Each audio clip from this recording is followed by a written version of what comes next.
स्वामी, अब केवल एक ही वर्ष रह गया है अयोध्या लौट कर जाने का। जिस वन में आने से मन दुखता था, अब उसी वन को छोड़ने में दुख होता है।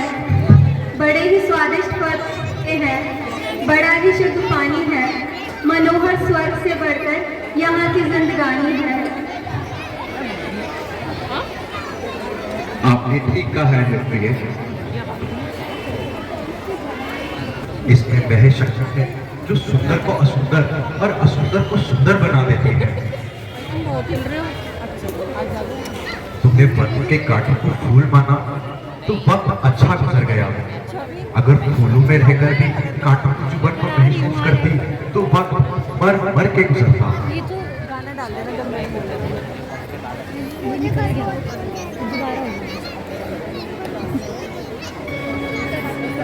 नाथ, कई लोग तो महलों में रहकर भी दुखी हैं और कई अपनी टूटी फूटी कुटिया को ही स्वर्ग मानते हैं।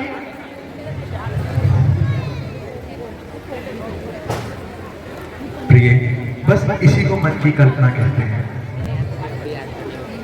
महलों में रहकर भी जिसका मन ऊंची उड़ाने भरने का यत्न करता है, वह भी सुख की नींद नहीं सो पाता। और जब बैराग की भावना जागृत हो जाती है तो संसार की बहुमूल्य वस्तु भी निर्मूल्य लगने लगती है और मानव सुख की नींद नहीं सो पाता। नाथ, आपने बिल्कुल ठीक कहा। कल्पना मानव को जिस ओर चाहे मोड़ सकती है।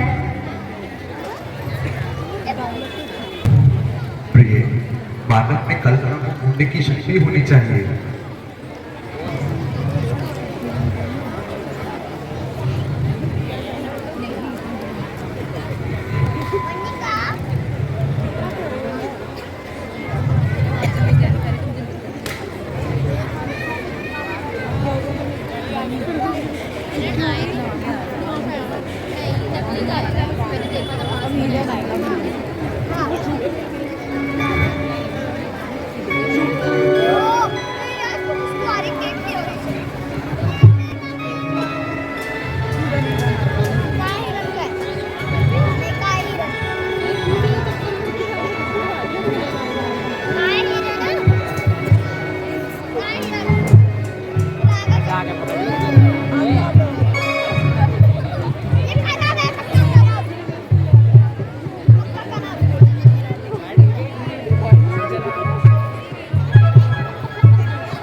कितना सुंदर हिरण है।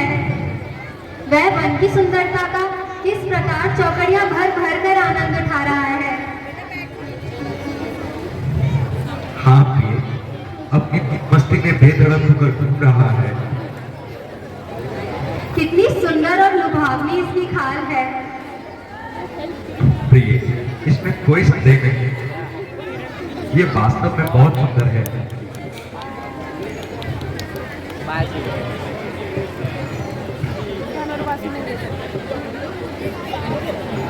नाथ, क्या इसे किसी प्रकार पकड़ा नहीं जा सकता? प्रिय, इसे जीवित पकड़ना तो बहुत कठिन है, परंतु मरकर अवश्य हाथ आ जाएगा। नाथ, इसके चरण की मृगशाला बहुत सुंदर लगेगी। तो प्रिय, क्या तुम्हें इसे मरवाकर ही खुश हो? नाथ, आपके हाथों मरकर ये अमर हो जाएगा।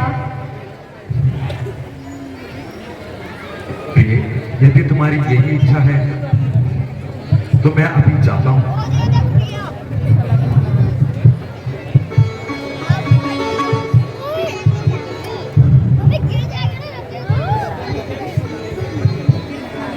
लखन, तुम सावधान होकर रहना और हर प्रकार से जानकी की रक्षा करना।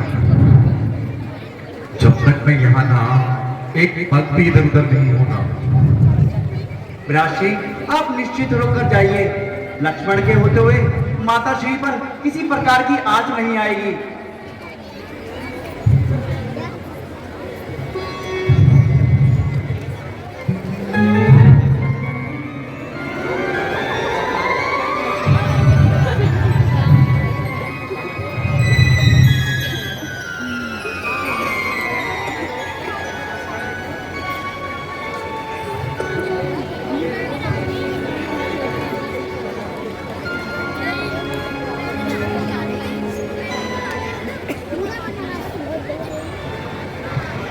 लखन, लखन मुझे बचाओ।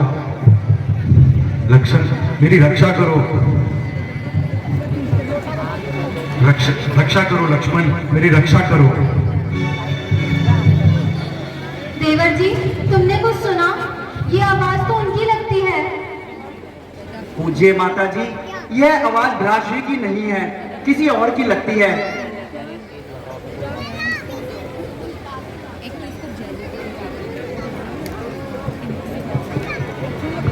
लखन, लखन मेरी रक्षा करो, मेरी रक्षा करो लखन, मेरी रक्षा करो।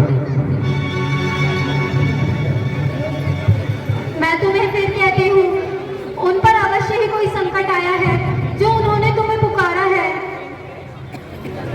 माता जी, यह आवाज भैया की नहीं है, आपको कोई भ्रम हुआ है। तुम जाने में संकोच कर रहे हो, इसलिए मुझे उपदेश दे रहे हो। सकल संसार के संकट जो क्षण में दूर करते हैं, पड़ेगा उन पे क्या संकट जो सबके संकट हरते हैं। संकट वो भी त्रिलोकी के नाथ पर। कुछ तो सोच समझकर मुझे जाने की आज्ञा दीजिए। तुम्हारा तात्पर्य क्या है लखन? जाने के लिए तो मैं हरदम तैयार हूँ, पर भाई की आज्ञा से लाचार हूँ। परंतु आज तुम्हारा रूप कुछ बदला हुआ नजर आ रहा है। तुम शीघ्र ही मेरी आज्ञा का पालन करो और भाई की सहायता के लिए चले जाओ। न जाने मेरा दिल क्यों धड़क रहा है। दास के पास होते हुए दिल धड़क रहा है, यह आप क्या कह रही हैं माता जी? लखन, मैं तुम्हारे मुखारबिंद से कुछ नहीं सुनना चाहती। तुम शीघ्र ही भाई की सहायता के लिए चले जाओ।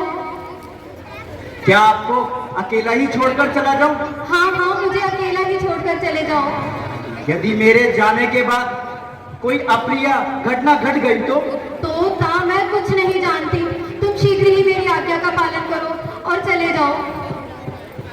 आज हम मजबूर हैं माता जी, आपकी आज्ञा का पालन हम कदापि नहीं कर सकेंगे। हम यहाँ से कहीं नहीं जाएंगे। कपटी लखन, मैं तेरे भाव को अच्छी तरह समझती हूँ। ये स्वार्थ का भाईचारा है। तुम घर से वन को आए हो, इसमें कुछ स्वार्थ तुम्हारा है। सच्चे को झूठा करना कोई खेल नहीं है। सतियों का धर्म हरना कोई खेल नहीं है। गंधर्व देव देवता भी मिलकर यदि आएंगे, सीता को अपने धर्म पर अटल ही पाएंगे। कैसे पाप का भागी बना रही हो माता। आंखें फूट जाए मेरी यदि बद नजर करूं, हो नरक का वास अगर पाप का चिंतन करूं। श्रद्धा है दिल में आपको, श्रद्धा है दिल में आपको। जगदम्बे जानकर चरणों को पूछता हूँ, मां सुमित्रा के मानकर। बस रहने दे, क्यों बातें बनाता है? पाप का चिंतन करते हुए तनिक नहीं घबराता है। पाप है तेरे दिल में, तू सोचता है घात की। मुझे फुसलाने को बस मीठी रसीली बात की। समय उल्टा तो मन उल्टा, सकल आकार उल्टे हैं। कर्म की मार पड़ती है तो सब व्यवहार उल्टे हैं। अब मैं अच्छी तरह समझ गई हूँ। भाई का सेवक बनकर तुम भाभी के साथ पिटे व्यवहार की बातें करने बनाए थे। बस अब और नहीं सुना जाता। अपने मन की मैं अच्छी प्रकार जानता हूँ। धर्म साक्षी है, जल पवन है साक्षी, साक्षी है धरती माता और गगन है साक्षी। चांद तारे हैं साक्षी, पक्षी प्यारे हैं साक्षी, जीव जंतु है साक्षी, सारे नदी नाले हैं साक्षी। आपसे यदि धोखा करूं तो सुख नहीं पाऊं कभी। झूठ जो बोलूं धरती में समा जाऊं अभी।